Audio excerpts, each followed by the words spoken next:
Okay dear students, good morning. अब हम online lecture series का आगाज़ करेंगे और मैं अभी स्टार्टअप करूँगा क्लास 10th के टॉपिक से, जिसका नाम है simple harmonic motion.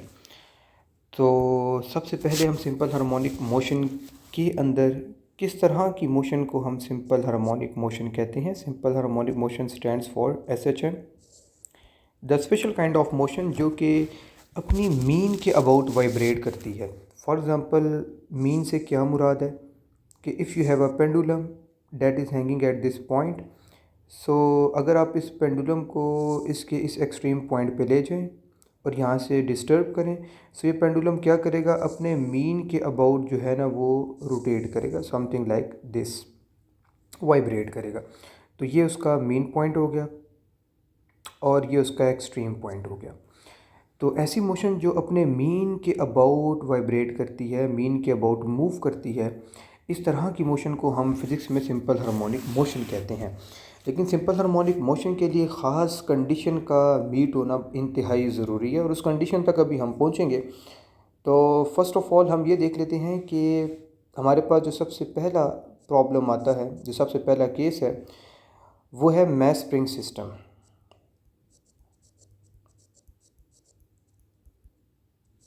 Mess spring system mass spring system के अंदर हमारे पास जो बुनियादी तौर पर चीज़ आती है वो ये है कि फॉर एग्ज़ाम्पल अगर हम ये एक सिस्टम लेते हैं और इस सिस्टम में हमारे पास एक स्प्रिंग है और ये स्प्रिंग जो है ये किसी ऑब्जेक्ट ऑफ मैस m के साथ बंधा हुआ है।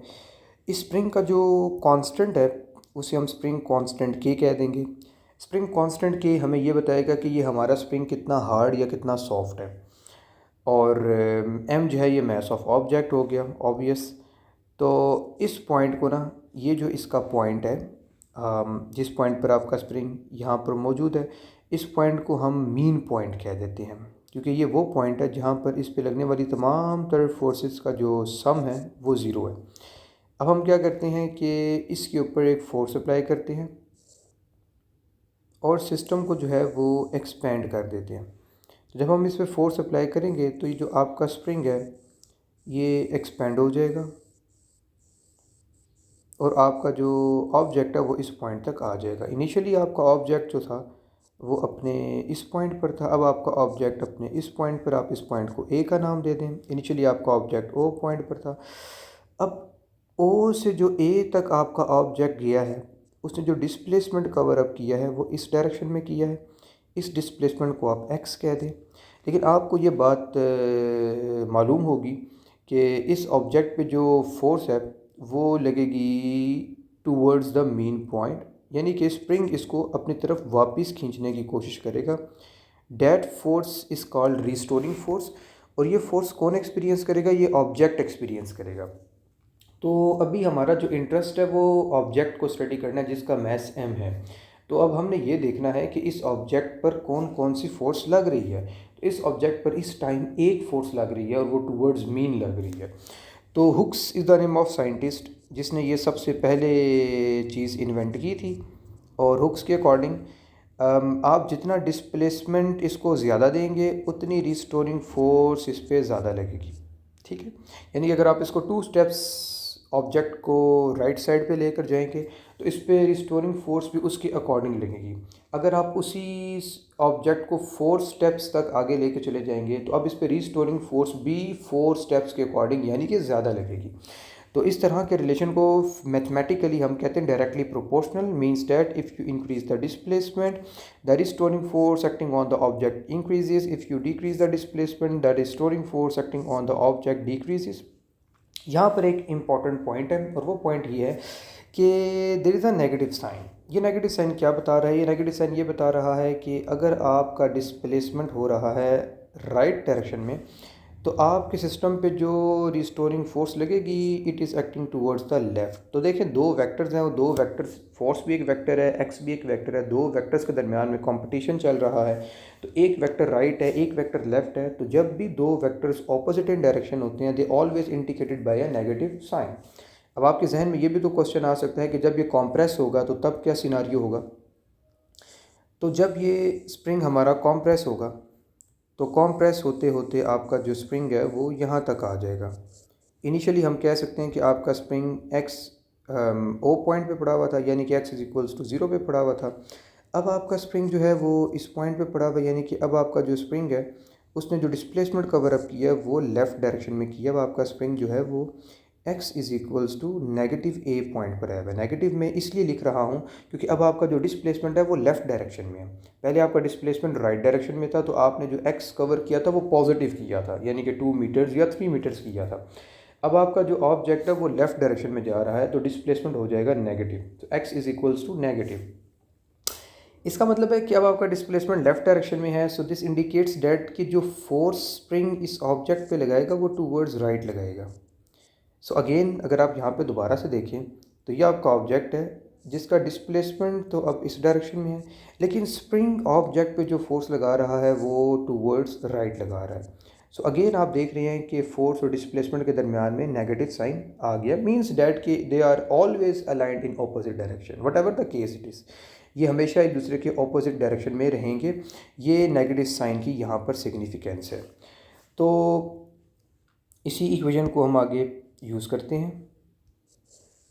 So to make it as an equation, so we have to substitute an equal sign. So whenever we replace the proportionality sign with the equal sign, so we have to pay the cost of a constant. So here the constant is basically small k, that k is called spring constant. यही hooks ने define किया था। ये जो k है हमारे पास, k is constant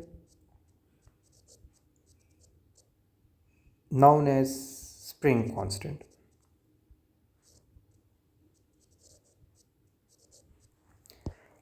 अब के ऊपर थोड़ी सी डिस्कशन कर लेते हैं कि के यूनिट्स क्या होंगे। सबसे जो पहली हम चीज़ डिस्कस यहाँ पर कर सकते हैं वो है कि स्प्रिंग कांस्टेंट है क्या चीज़।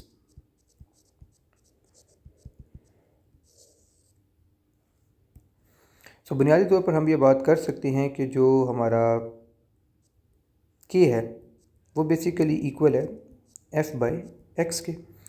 तो इसका मतलब ये हुआ कि फोर्स के यूनिट्स होते हैं न्यूटन, डिस्प्लेसमेंट के होते हैं मीटर्स। मीटर की पावर यहाँ पर +1 है, moving towards the numerator side it becomes -1 power. के की यूनिट्स न्यूटन पर मीटर हो जाएंगे। व्हेनेवर अगर आप इस तरह की चीज़ एग्ज़ाम में देखें कि जिसके साथ न्यूटन पर मीटर लिखा हुआ हो, तो आपके लिए ये सिग्नेचर होता है कि ये स्प्रिंग कांस्टेंट के की वैल्यू गिवन है।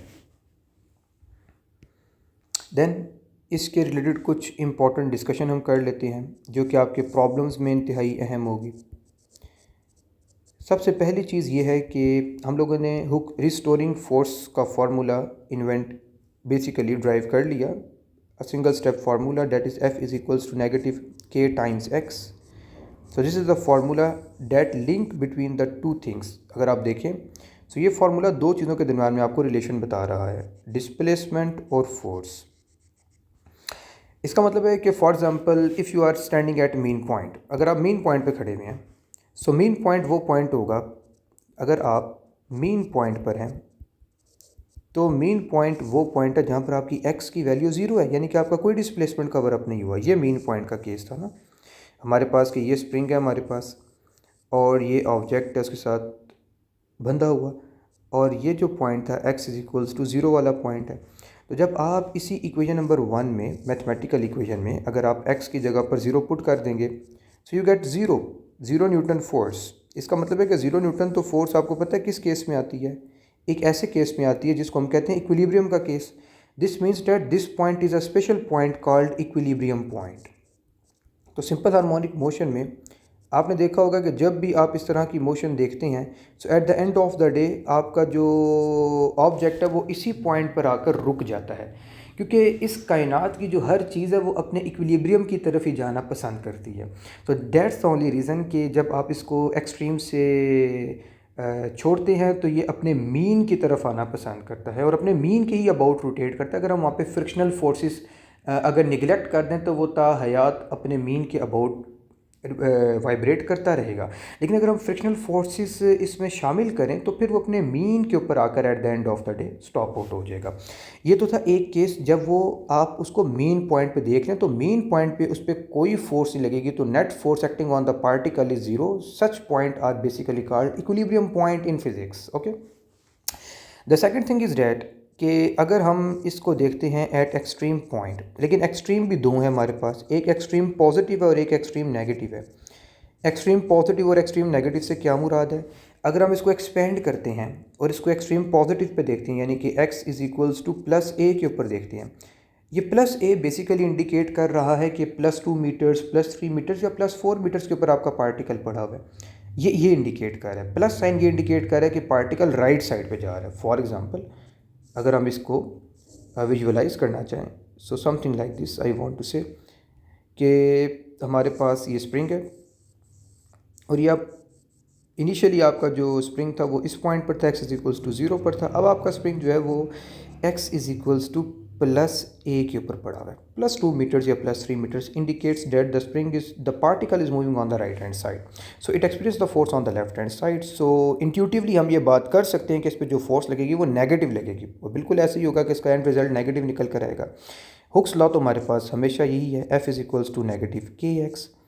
तो एग्ज़ाम के हवाले से आपको पता है k is always a positive quantity.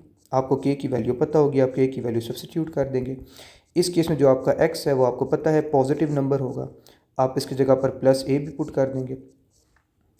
तो plus minus gives you minus in mathematics, so minus k times a is your restoring force. और आप देख रहे हैं कि जो आपकी रिस्टोरिंग फोर्स है that turns out to be a negative. Why? Because your x is positive. That's why I am saying that के f और x is always antiparallel with each other, they are always directed opposite to each other.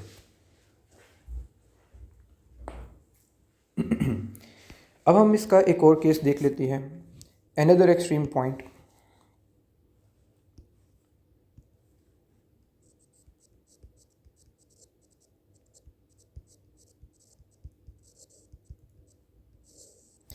अब वो जो extreme point होगा वो हमारा x is equals to negative a meters का होगा, यानी कि मीन से अब हम लेफ़्ट साइड पर जाएंगे, उसको कंप्रेस करेंगे। डेट इज़ बेसिकली -2 मीटर्स और -3 मीटर्स, वो डिपेंड करता है कि हम उस स्प्रिंग को कितना कंप्रेस कर रहे हैं। और अब हम उस ख़ास वैल्यू ऑफ x पर खड़े होकर ये देखेंगे कि उस पॉइंट इस x की इस स्पेसिफिक वैल्यू के ऊपर फोर्स की वैल्यू क्या है। तो हुक्स लॉ हमारे पास F is equals to negative kx है। अब सिनारियो हमारे पास कुछ इस किस्म का बन जाएगा कि हमारे पास जो स्प्रिंग है that is basically a compress, something like this. Initially हमारा स्प्रिंग आप यूँ समझ लें कि x इज़ इक्वल्स टू 0 पर पड़ा हुआ था। अब हमारा जो ऑब्जेक्ट है वो कॉम्प्रेस होता हुआ x is equals to negative a meters के ऊपर आ गया है। सो जब आपका x नेगेटिव a हो जाएगा, x is equals to negative a meters होगा, तो आप इसकी वैल्यू यहाँ पर जब सब्स्टिट्यूट करेंगे तो आपके पास जो रिस्टोरिंग फोर्स निकल कर आएगी डेट इज़ नेगेटिव। ये नेगेटिव तो फार्मूले का नेगेटिव आ रहा है, अब x की जगह पे नेगेटिव a आ जाएगा। So minus minus gives you plus, so the restoring force acting on the particle at x is equals to -1, आप देख सकते हैं that is basically a positive quantity.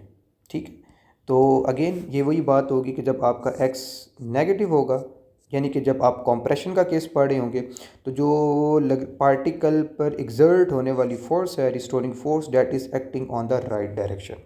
ठीक है, so this is all about the Hooke's law. तो next lecture में हम ये देखेंगे कि अगर हमें फोर्स के बारे में पता हो तो हम न्यूटन का सेकंड लॉ अप्लाई करके एक्सेलरेशन बता सकते हैं। वो कैसे? न्यूटन का सेकंड लॉ हमारे पास होता है net force acting on the particle of mass m produce acceleration a, means sum of force equal m times a। तो सम ऑफ फोर्स हमारे पास मौजूद है, that is -kx, the Hooke's law force. तो इस फोर्स को हम उस फार्मूले में सब्स्टिट्यूट करेंगे, मास पे डिवाइड करेंगे, तो हमारे पास हर पॉइंट पर एक्सेलरेशन आ जाएगा। ठीक है, तो नेक्स्ट लेक्चर में हम देखेंगे कि हुक्स लॉ के ज़रिए हम एक्सेलरेशन को किस तरह से फाइंड आउट कर सकते हैं। और असल में वहीं पर ही इसकी कंडीशन हिडन है कि वहाँ से हमारे पास एक ऐसी मैथमेटिकल टर्म आएगी जो हमें ये बताएगी कि जब जब हमारे मॉडल के अंदर इस तरह की कंडीशन बनेगी तो इस तरह के सिस्टम्स को हम कहते हैं कि सिंपल हार्मोनिक मोशन पोजेस करते हैं। Thank you. अगर आपका कोई क्वेश्चन हो तो आप ज़रूर मेरे से जो है वो कमेंट सेक्शन में पूछें। Thank you. अल्लाह हाफिज़।